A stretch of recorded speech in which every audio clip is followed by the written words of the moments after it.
그토록 오랜 시간이 지나 다시 그녀를 만났는데 왜 이토록 마음이 복잡한 거지, 리카르도? 그것은 내가 그녀에게 한 말, 그녀 때문에 아직도 미칠 지경이라는 말이 사실이기 때문이었다.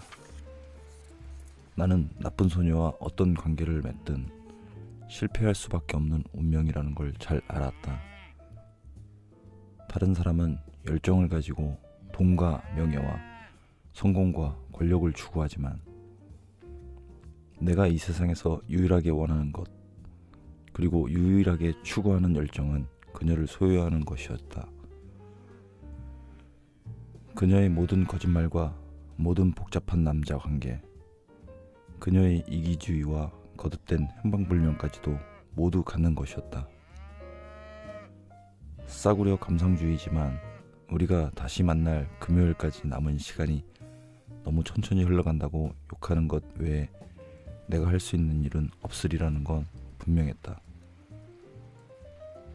나는 금요일에 조그만 여행 가방을 들고 러셀 호텔에 갔다. 인도인 프런트 직원이 내 이름으로 예약된 방을 확인해 주었다. 호텔비는 이미 지불되어 있었다. 직원은 내 비서가 파리에서 자주 런던으로 여행 오는 나에게 성수기 외의 기간에 단골 손님에게 제공하는 특별 가격을 적용해 줄 수 있는지 문의했다고 덧붙였다.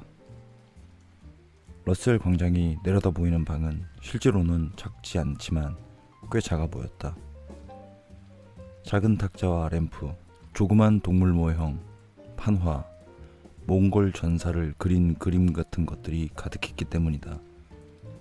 눈이 튀어나오고 베베 꼬인 수염을 기르고 둥그런 언월도를 든 전사들은 매우 사악한 의도로 침대를 향해 달려들 것처럼 보였다. 나쁜 소녀는 30분 뒤에 도착했다. 몸에 꼭 맞는 가죽 코트에 어울리는 조그만 모자를 쓰고 무릎까지 올라오는 부츠를 신고서 그녀는 핸드백 외에도 현대예술 수업 교재와 노트가 든 가방을 들고 있었다. 나중에 안 거지만 그녀는 일주일에 3번 크리스티 예술품 경매회사에서 설립한 학교에 다녔다. 그녀는 나를 쳐다보지도 않고 방 안을 둘러본 뒤 괜찮은 듯 가볍게 고개를 끄덕였다. 마침내 그녀가 나를 바라보았을 때 나는 이미 그녀를 품에 안고 그녀의 옷을 벗기고 있었다. 조심해, 그녀가 지시했다. 옷 구겨지지 않게. 나는 최대한 조심스럽게 그녀의 옷과 장신구를 벗기면서 마치 그것들이 값비싸고 귀한 물건인 것처럼 꼼꼼히 살피었고 내 눈앞에 드러나는 그녀의 피부에 일일이 키스했으며 그녀의 몸에서 발산되는 부드럽고 은은한 향기를 들이마셨다. 그녀의 아랫배에 눈에 보이지 않을 정도의 작은 흉터가 있었다. 맹장수술 자국이었다. 그녀의 음부에는 전보다 더 털이 없었다. 나는 욕망과 흥분과 애정을 느끼면서 그녀의 발등과 향내나는 겨드랑이, 살짝 튀어나온 척추 뼈마디, 벨벳처럼 보드랍고 탱탱한 엉덩이에 키스했다. 그리고 행복에 겨워 미친 사람처럼 오랫동안 그녀의 작은 가슴에 입을 맞췄다. 내가 좋아하는 게 뭔지 잊지 않았겠지, 착한 소년? 마침내 그녀가 내 귀에 속삭였다. 그리고 내 대답을 듣기도 전에 똑바로 눕더니 내 머리가 들어갈 만큼 다리를 벌리고 오른팔로 눈을 가렸다. 그녀는 나와 런던과 러셀 호텔을 잊어버리고 자신의 쾌감을 위해 온 정신을 집중했다. 내가 어떤 여자에게도 보지 못한 대단한 집중력이었다. 내 입술은 어떻게 해야 그녀가 개인적이고 이기적인 혼자만의 쾌감을 느낄 수 있는지 이미 알고 있었다. 나는 그녀의 조그만 성기를 핥고 빨고 누르며 살며시 물어뜯으면서 그녀가 축축하게 젖어 몸을 떠는 걸 느꼈다. 그녀가 오르가즘에 이르는데 시간이 오래 걸렸다. 하지만 어지러운 욕망 속으로 빠져들어 쾌락으로 신음하며 몸을 움직이는 그녀를 느끼는 것만큼 달콤하고 흥분되는 일은 없었다. 그녀는 마침내 긴 신음을 토해내며 작은 몸을 머리끝부터 발끝까지 떨었다. 어서 들어와, 어서. 그녀가 잠긴 목소리로 속삭였다. 나는 쉽게 그녀 안으로 들어갔고 있는 힘껏 그녀를 껴안았다.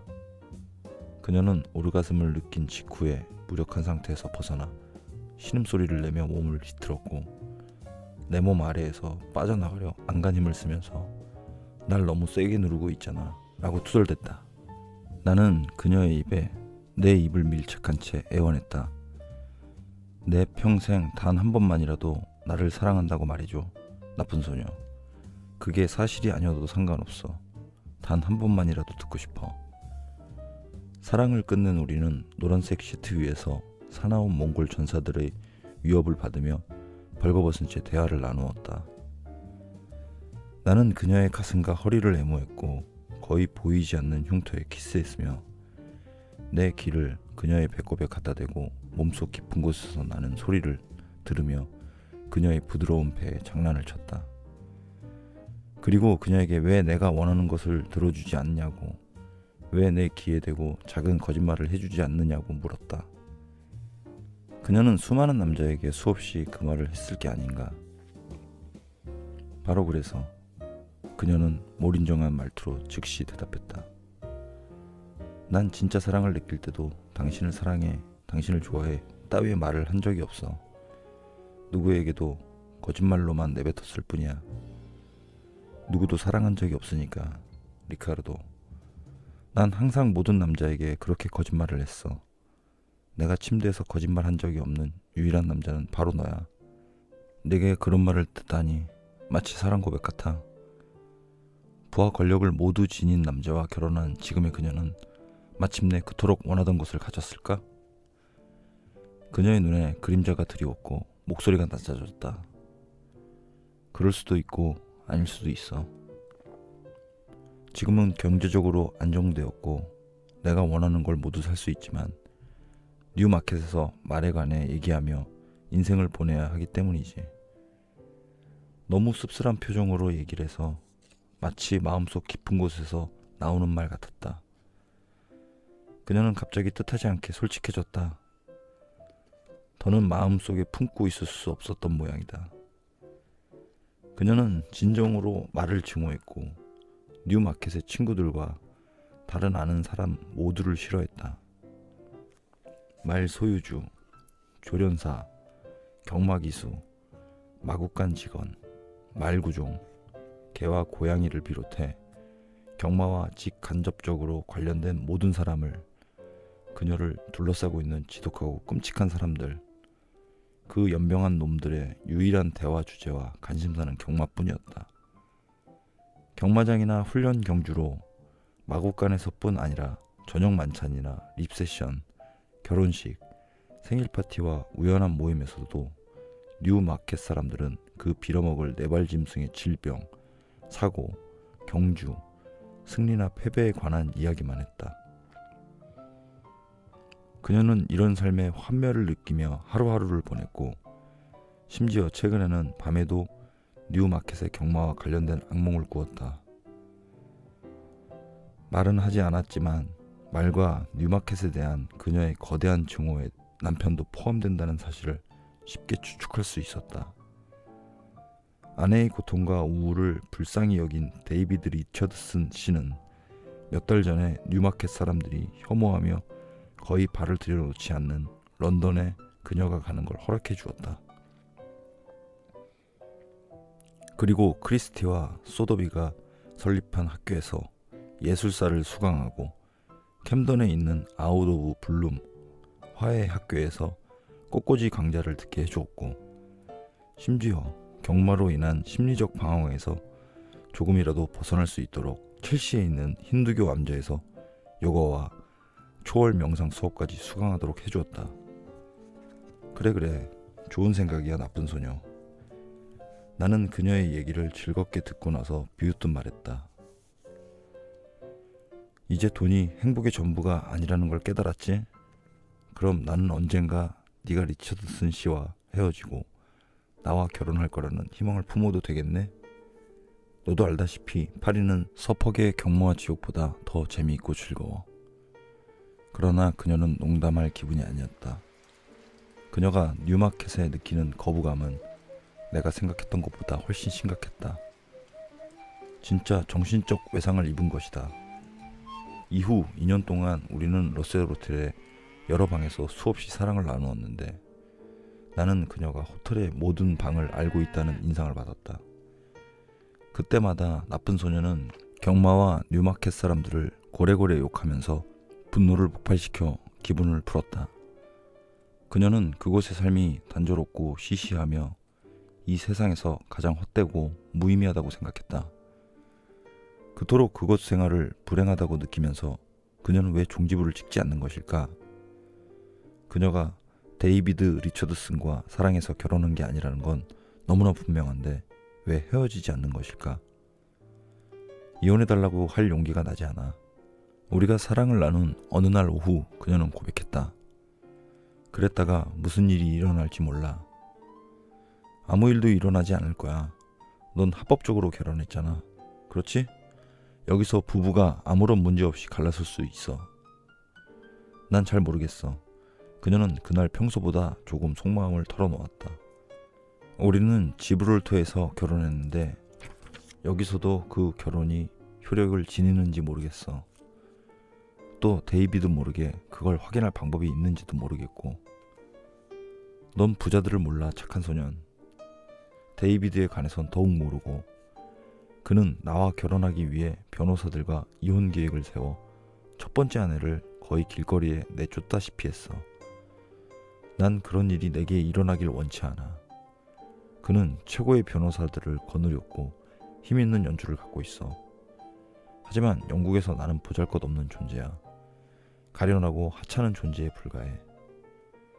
나는 그녀가 그를 어떻게 만났으며 언제 어떻게 로맨스가 싹 터 파리에서 영국의 뉴마켓까지 오게 되었는지를 몰랐다. 그녀는 그 남자를 정복하면 돈과 함께 무한한 자유도 갖게 될 거라고 생각했지만 그것은 잘못된 계산이었다. 지금 그녀는 불행했고 프랑스 관리의 아내였을 때가 더 행복했다는 것은 두말할 나위가 없었다. 어느 날 오후 그녀는 로베르 아르누에 대해 물으며 그가 세제 식당에서 저녁을 먹자고 나를 초대했던 그날 밤에 우리가 나눈 대화를 하나도 빼놓지 않고 다시 들려달라고 했다. 나는 그렇게 했고 심지어 스위스은행에 저축해둔 공동계좌의 돈을 그녀가 모두 가지고 도망쳤다고 말하면서 그가 눈물을 글썽였다는 얘기까지 들려주었다. 훌륭한 프랑스인답게 그가 유일하게 가슴 아파했던 것은 돈이었군. 그녀는 전혀 충격받지 않았다는 태도로 말했다. 그가 저금해 놓은 돈 얼마 되지도 않아. 1년 살기에도 충분치 않아. 그는 프랑스에서 돈을 빼내기 위해 날 이용했어. 그의 돈뿐만 아니라 친구들의 돈도 그렇게 유출시켰어. 그게 걸렸다면 난 체포될 수도 있었어. 게다가 그는 구두쇠였어. 이 세상에 존재할 수 있는 최악의 수전노였다고. 넌 그토록 차갑고 사악한 여자인데 왜 데이비드 리처드슨을 죽이지 않는 거야? 나쁜 소녀. 그러면 이혼에 따르는 위험도 피할 수 있고 그의 재산도 모두 물려받을 수 있잖아. 어떻게 죽여야 감옥에 안 가는지 모르니까.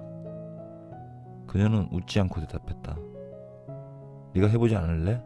수고비로 그의 유산의 10%를 줄게. 그것만 해도 엄청난 돈이야. 무시무시할 정도로 많은 돈이지. 우리는 농담처럼 말했지만 그녀가 대놓고 그런 무서운 말을 할 때마다 나는 전율을 느끼지 않을 수 없었다. 그녀는 이제 연약한 여자가 아니었다. 그녀는 보기 드문 대담하고 단호한 성격 덕분에 수많은 어려움과 고초를 겪으면서도 모두 이겨낼 수 있었다. 이제 그녀는 명실상부하게 성숙한 여자였고 인생이란 악한 자가 승리하는 정글이라고 확신했으며 패배하지 않고 계속해서 더 높은 곳으로 올라가기 위해 무엇이든 할 준비가 되어 있었다. 처벌받지 않는다는 확실한 보장만 있다면 유산을 물려받기 위해 남편을 저 세상으로 보낼 각오까지 되어 있을까? 물론이야. 그녀는 냉정한 표정으로 모질게 말했다. 내가 무섭지, 착한 소년. 그녀는 데이비드 리처드슨이 아시아로 사업차 여행을 떠나면서 자신을 데려갈 때에만 즐거워했다. 그녀가 말해준 바에 의하면 비록 아주 모호하긴 했지만